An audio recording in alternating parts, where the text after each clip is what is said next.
अतीक एक अपराधी था। उसका जो वध जिन्होंने किया है, आज आप देख रहे होंगे उनकी पूरी जन्म कुंडली मीडिया में घूम रही है। ये एक नैरेटिव सेट है। क्योंकि अतीक मुसलमान था, अतीक कोई महापुरुष नहीं मरा, अतीक कोई मौलवी नहीं मरा, अतीक कोई इमाम नहीं था किसी मस्जिद का।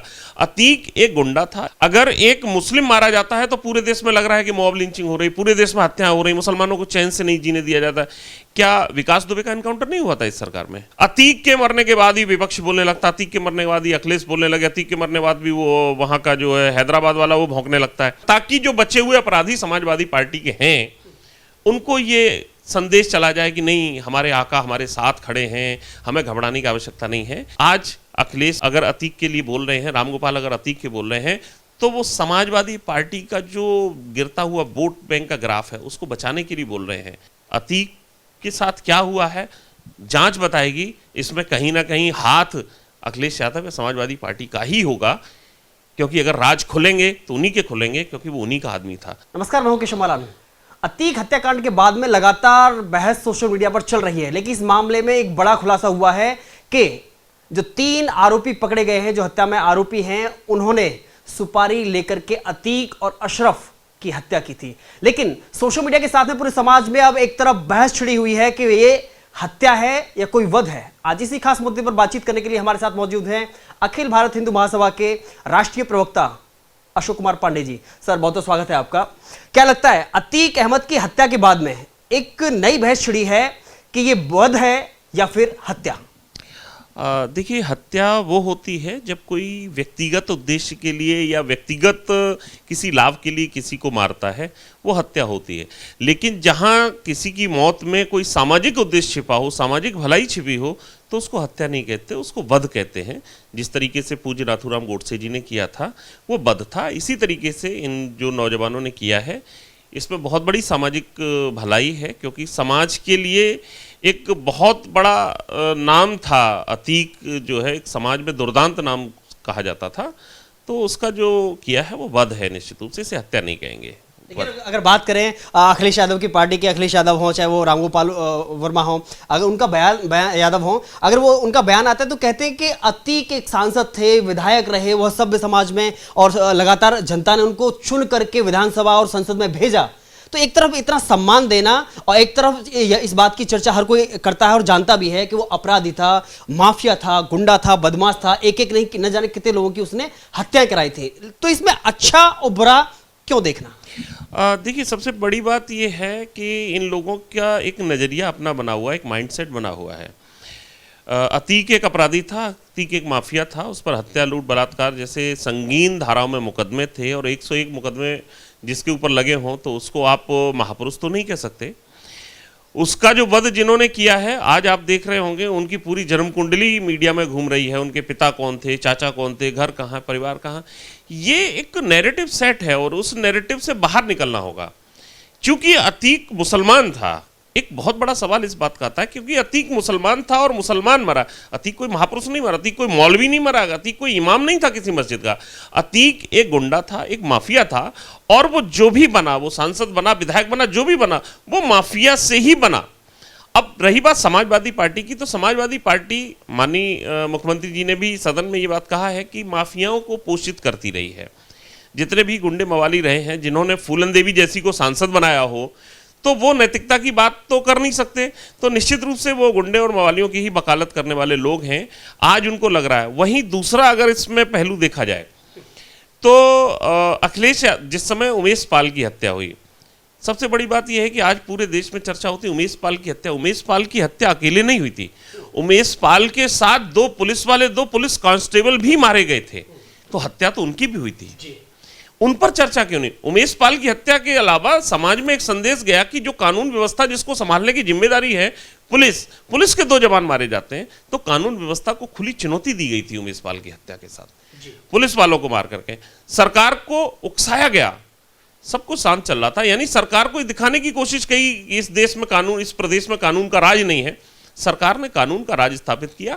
जो भी अपराधी थे, जो गिरफ्तार हुए, जिन्होंने पुलिस पर हवाई फायर या पुलिस पर फायर करने की कोशिश की, उनका इनकाउंटर हुआ। पुलिस ने कानून का राज स्थापित करने की कोशिश की। निश्चित रूप से उन लोगों के मंसूबे कामयाब नहीं हुए जो उत्तर प्रदेश में कानून को चुनौती दे रहे थे, और चूंकि अतीक को मरवाने में सरकार को, लोग कहते हैं कि सरकार, मुझे नहीं लगता कि सरकार, क्योंकि सरकार को अतीक को मरवाने से क्या लाभ होने वाला है। जिस व्यक्ति को आजीवन कारावास हो गया है, जो जेल से कभी बाहर आ नहीं सकता है, तो उसमें सरकार की नहीं, ये निश्चित रूप से उन लोगों की भूमिका है। क्योंकि जिस दिन अतीक का वध हुआ है, अतीक के वध से एक दिन पहले अतीक ने जो खुलासे किए हैं, पाकिस्तानी हथियार मिले हैं, पाकिस्तानी कारतूस मिले हैं, पाकिस्तानी करेक्शंस उसके निकल के आए हैं, पंजाब और पता नहीं कहाँ से, वो मैं तो मीडिया में देख रहा हूँ, वो सारी चीज़ें खुलने वाली थी। तो मुझे जहाँ तक लगता है कि कुछ खुलासा ऐसा होने वाला था जिसमें कड़ी ऐसी जुड़ती, जो कई बड़े नाम उसमें सामने आते, तो कहीं ना कहीं उन लोगों ने इसको अंजाम दिया है और इसमें सरकार की छवि खराब हो, इसलिए इस तरीके का परिदृश्य दिखाया गया। जो भी नौजवान हैं, मुझे तो वो मानसिक विक्षिप्त लग रहे थे, क्योंकि उनके मैं चित्र देख रहा हूँ, कोई सांप गले में डाले हुए चित्र आ रहा है, कहीं कुछ आ रहा है, तो ये मानसिक विक्षिप्त नौजवान हैं, उनका इलाज होना चाहिए, उनके बारे में पता करना चाहिए कि भाई इस तरह की मनोदशा का उनका लाभ उठाया है किसी ने, और जितने महंगे हथियारों का उन्होंने इस्तेमाल किया है। मीडिया में जिस तरीके के उनके परिवार के चित्र आ रहे, मैं नहीं समझता कि किसी की औकात है कि 5 लाख 6 लाख रुपए की पिस्टल, वो भी विदेशी पिस्टल उनको मिल जाना, ना ही उनके हाव भाव से 20-25 साल के नौजवानों के उससे लग रहा है कि वो ऐसा अरेंजमेंट भी कर सकते हैं। इसमें बहुत बड़ा हाथ होगा और ये एक जांच का विषय है। सरकार ने बहुत ही तत्परता से जांच बिठाई है और उच्च स्तरीय जांच हो रही है।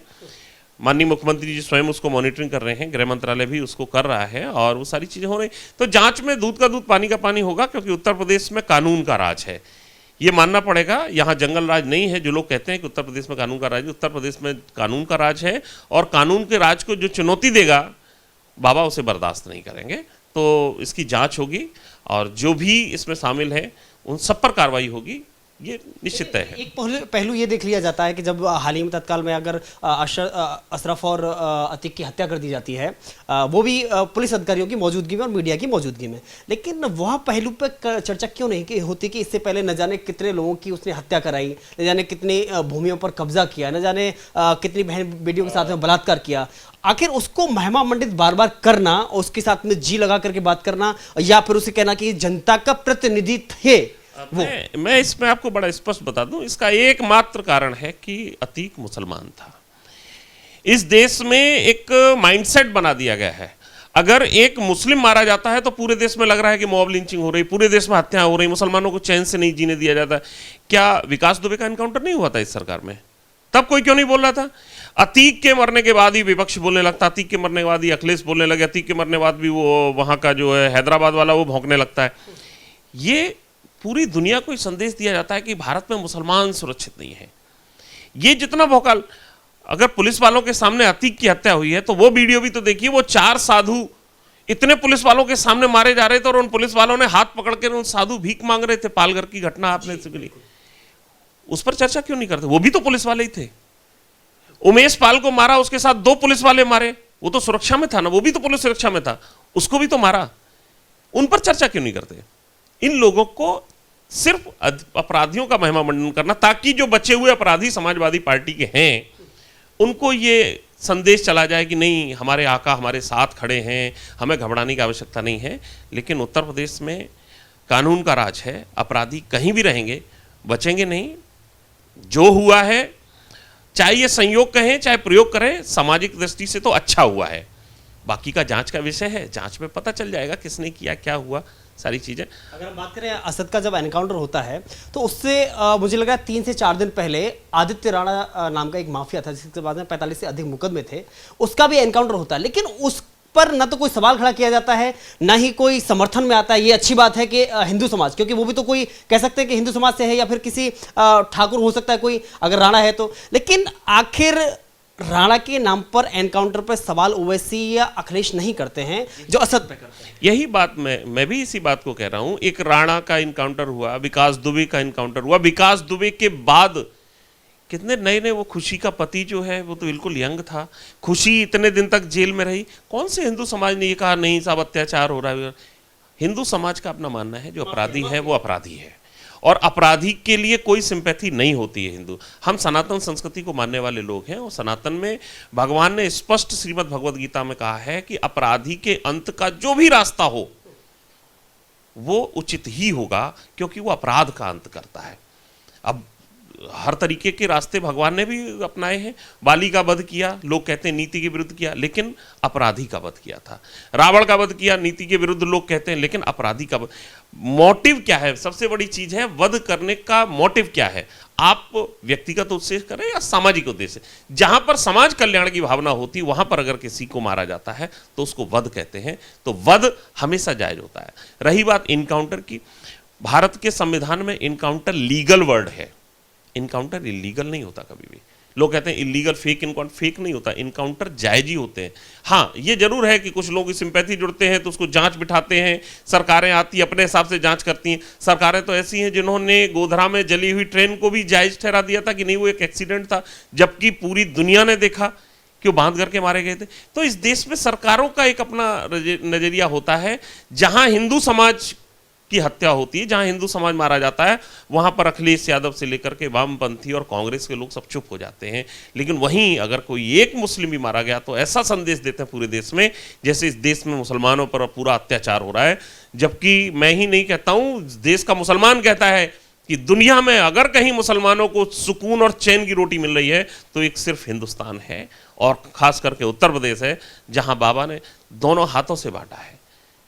कहीं किसी पर कोई अत्याचार उत्तर प्रदेश में क्या पूरे देश में नहीं हो रहा। मोदी का राज है, यहां सबका साथ, सबका विकास और सबका विश्वास जीतने की नीति पर कार्य चल रहा है।